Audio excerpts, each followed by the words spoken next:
کہ بیٹی ایسا کرو کہ اپنے شوہر سے جا کر کے کہو، اپنے خاوند سے جا کر کہو کہ اپنی ماں کو ہمارے ساتھ میں نہیں رکھنا، اپنی ماں کا انتظام آپ الگ کرو، ہمارا انتظام الگ، اس لیے کہ تمہاری ماں کے ساتھ ہمارا کھانا پینا اٹھنا بیٹھنا گزر بسر نہیں ہو پائے گا۔ ماں اپنی بیٹی پہ پریشر بناتی رہی، دباؤ بناتی رہی، اور بیوی اپنے شوہر پہ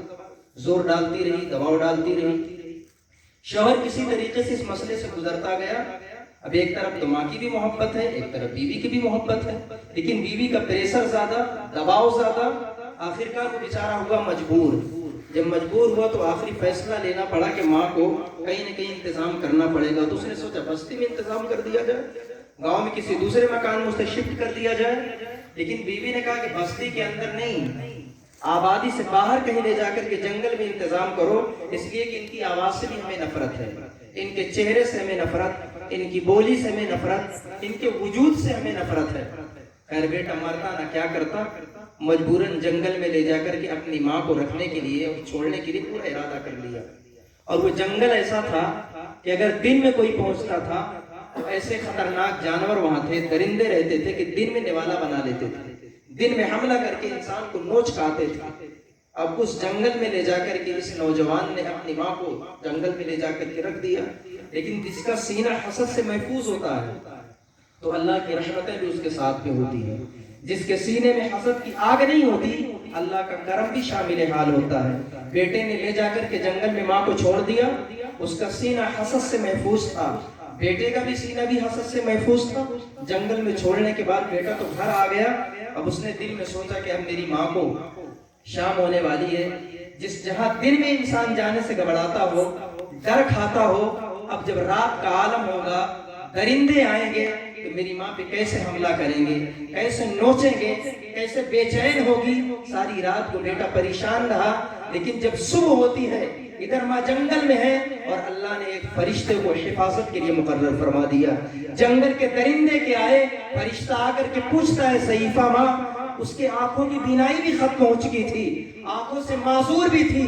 ادھر اس نوجوان کی بیوی کی ماں جسے اس نوجوان کی ساس آپ کہہ لیں، وہ بھی آنکھوں سے مجبور تھی، لیکن حسد کی بیماری میں مبتلا تھی۔ جب ماں کو جنگل میں چھوڑنے کے بعد آیا، اللہ نے فرشتے کو مقرر فرما دیا۔ فرشتہ آ کر کے پوچھتا ہے ضعیفہ ماں ذرا بتاؤ تم نے آوازیں کیسی سنی؟ ضعیفہ خاتون عرض کرتی ہے نوجوان آنے والے مسافر، یہ تو بکریوں کی آواز ہے، یہ تو گایوں کی آواز آ رہی ہے، یعنی جنگل کا درندہ کوئی خاتون کے پاس نہیں پہنچ پایا، بلکہ اللہ نے بکریوں کو قریب کر دیا، گایوں کو اس کے قریب کر دیا۔ اور فرشتہ جاتے جاتے دعا دے کر کے گیا، اللہ تجھے صبح تک سلامت رکھے، کوئی تیرے پاس درندہ نہیں آئے گا۔ جب صبح ہوتی ہے، نوجوان اپنی ماں کو لینے کے لیے جب جنگل پہنچتا ہے، قریب پہنچنے کے بعد ماں نے آہٹ محسوس کی، چونکہ آنکھ سے دیکھتی نہیں تھی، تو ماں نے کہا بیٹا تم نے تو اپنی بیوی کی وجہ سے جنگل چھوڑ کر کے آئے تھے کہ درندہ کھا جائے گا، لیکن میرے رب کا فضل و کرم ہوا کہ اتنی گائیں اور اتنی بکریاں اللہ نے عطا فرما دی کہ دنیا کی دولت بھی ساتھ میں آ گئی، آخرت کی دولت بھی اللہ ہمیں عطا فرمائے گا۔ بیٹا اپنی ماں کو ساتھ میں لے کر کے دنیا کی دولت بھی لے کے آتا ہے، آخرت کی دولت مرنے کے بعد بھی ملے گی۔ بیوی نے دیکھا کہ ماں کو ساتھ میں لے کے آیا، چنانچہ بیوی اور حسد میں مبتلا ہو گئی۔ اس نے کہا اس وقت تک تجھ سے راضی نہیں ہوں گی جب تک میری ماں کو لے جا کر کے اب جنگل میں تو نہیں چھوڑے گا۔ ابھی تک ساس کو چھوڑنے کی بات کر رہی تھی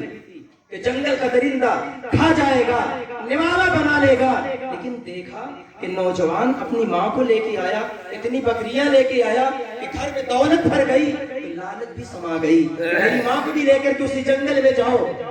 تاکہ بکریاں ملے گی، گائیں ملیں گی۔ ایک طرف لالچ کا بھی شکار ہے اور ایک طرف حسد کی آگ میں بھی جل رہی ہے۔ چنانچہ شوہر نے فیصلہ کیا ٹھیک ہے کہ تم اپنی ماں کو اگر جنگل بھیجنا چاہتی ہو میں اس بات پہ بھی راضی ہوں، لیکن پتہ نہ تھا کہ ساس کے اندر یعنی بیٹی لڑکی کی ماں کے اندر حسد کی آگ جل رہی تھی، اسے جنگل کے اندر درندہ اپنا نوالا بنانے کے لیے تیار تھے، اللہ کی رحمت سے دور ہو چکی تھی۔ چنانچہ نوجوان نے اپنے ساس کو ساتھ میں لیا، جنگل لے کے آیا، لے جا کر کے وہاں جنگل میں چھوڑا، گھر آیا، بیوی تو بہت خوش تھی کہ اب دنیا کی دولت ساتھ میں آئے گی، اب عشرت کا دور ہوگا، خوب فراخی کے ساتھ کپڑے سلائے جائیں گے۔